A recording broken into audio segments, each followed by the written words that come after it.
जय माता दी। आप सभी का दिन शुभ हो। मैं अर्चना और आप सभी का आपके अपने चैनल त्योहार और धर्म में हार्दिक स्वागत है। भक्तजनों, पिछले अध्याय में आपने सुना था कि किस प्रकार महिषासुर का दूत देवी के पास आया और उसने महिषासुर का संदेश माँ भगवती को सुनाया। श्री व्यास जी कहते हैं कि हे महाराज, उस समय माँ भगवती जगदम्बा अत्यंत दिव्य और श्रेष्ठ स्त्री के रूप में सिंहासन पर विराजमान थी। जब महिषासुर के मंत्री ने उनके सामने अपने स्वामी का संदेश रखा, तब देवी मुस्कुराई और मेघ के समान गंभीर वाणी में उस मंत्री से कहने लगी। देवी ने कहा, हे मंत्री, तुम्हें यह भली भांति समझ लेना चाहिए कि मैं देवताओं की जननी हूँ। मेरा नाम महालक्ष्मी है। मैं संपूर्ण जगत के कल्याण के लिए ही प्रकट हुई हूँ। इस समय देवताओं ने महिषासुर के अत्याचार से दुखी होकर मेरी प्रार्थना की है, क्योंकि उन्हें यज्ञों में उनका भाग भी प्राप्त नहीं हो रहा है। इसलिए देवताओं के कल्याण के लिए ही मैं यहाँ आई हूँ।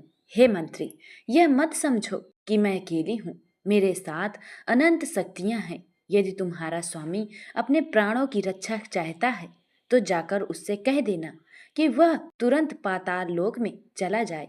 यदि वह ऐसा नहीं करेगा तो युद्ध के मैदान में मैं उसे मार डालूंगी। मेरे वाणों से उसके शरीर के टुकड़े टुकड़े हो जाएंगे और उसे यमलोक जाना पड़ेगा। ब्रह्मा जी के वरदान के अनुसार उसका अंत एक स्त्री के हाथों ही होना निश्चित है और उसी उद्देश्य से मैंने यह रूप धारण किया है। देवी की यह बात सुनकर महिषासुर का मंत्री कुछ क्रोधित हुआ और बोला, देवी, आप अभिमान में ऐसी बातें कर रही हैं। आप एक अकेली स्त्री हैं और हमारे स्वामी महिषासुर त्रिलोकी के महान बलशाली दानव हैं। उनके सामने आपका टिक पाना असंभव है। फिर भी हमारे महाराज आपके रूप और सौंदर्य से मोहित हो गए हैं। वे आपको अपनी पटरानी बनाना चाहते हैं। यदि आप उनकी बात मान ले तो समस्त त्रिलोकी का वैभव आपके अधीन हो जाएगा। मंत्री की बात सुनकर देवी हंस पड़ी और बोली, मूर्ख, क्या इस संसार में कोई बुद्धिमान स्त्री भैंस के समान रूप वाले महिषासुर को अपना पति बनाएगी? मैं यहाँ विवाह के लिए नहीं बल्कि युद्ध के लिए आई हूँ। जाकर अपने स्वामी से कह दो कि यदि वह साहसी है तो युद्ध भूमि में आए। यह सुनकर मंत्री सोच में पड़ गया। उसने विचार किया कि बिना युद्ध किए ही वापस जाकर सारी बात महिषासुर को बता देना ही उचित होगा। इसलिए वह तुरंत अपने राजा के पास लौट गया। राजा के सामने पहुंचकर उसने कहा, महाराज, वह देवी अत्यंत तेजस्विनी और 18 भुजाओं वाली है। उनके हाथों में अनेक दिव्य अस्त्र शस्त्र हैं। मैंने उन्हें बहुत समझाया कि वे आपके साथ विवाह कर ले, परंतु उन्होंने आपके प्रस्ताव को ठुकरा दिया और युद्ध की चुनौती दी है। यह सुनकर महिषासुर को बहुत क्रोध आया। उसने तुरंत अपने सभी मंत्रियों को बुलाकर उनसे परामर्श किया। तब एक मंत्री ने कहा, राजन, किसी भी कार्य को करने से पहले उसके परिणाम पर विचार करना चाहिए।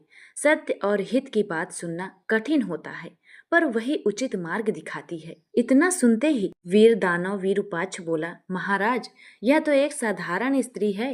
मैं अकेला ही जाकर उसे परास्त कर दूंगा और बांधकर आपके सामने ले आऊंगा। दूसरे मंत्री ने भी उसका समर्थन किया, परंतु बुद्धिमान दानव तमर ने सावधानी से कहा, राजन, यह कोई साधारण स्त्री नहीं है। 18 भुजाओं वाली ऐसी देवी को आज तक किसी ने नहीं देखा। उनके रूप और तेज को देखकर ऐसा प्रतीत होता है कि वे किसी दिव्य शक्ति का अवतार है। मुझे आशंका है कि देवताओं की कोई योजना हो सकती है। लेकिन महिषासुर अपने अहंकार में डूबा हुआ था। उसने तमर से कहा, तुम युद्ध भूमि में जाओ और पहले उस देवी को समझाकर मेरे पास ले आने का प्रयास करो। यदि वह न माने तो युद्ध करना। राजा का आदेश पाकर तमर सेना के साथ देवी की ओर चल पड़ा। रास्ते में उसे कई अशुभ संकेत दिखाई दिए, जिससे उसका मन अशांत हो गया। जब वह वहां पहुंचा तो उसने देखा कि देवी सिंह पर विराजमान है और देवताओं उनकी स्तुति कर रहे हैं।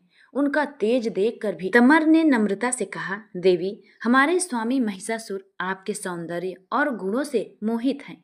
वे आपसे विवाह करना चाहते हैं।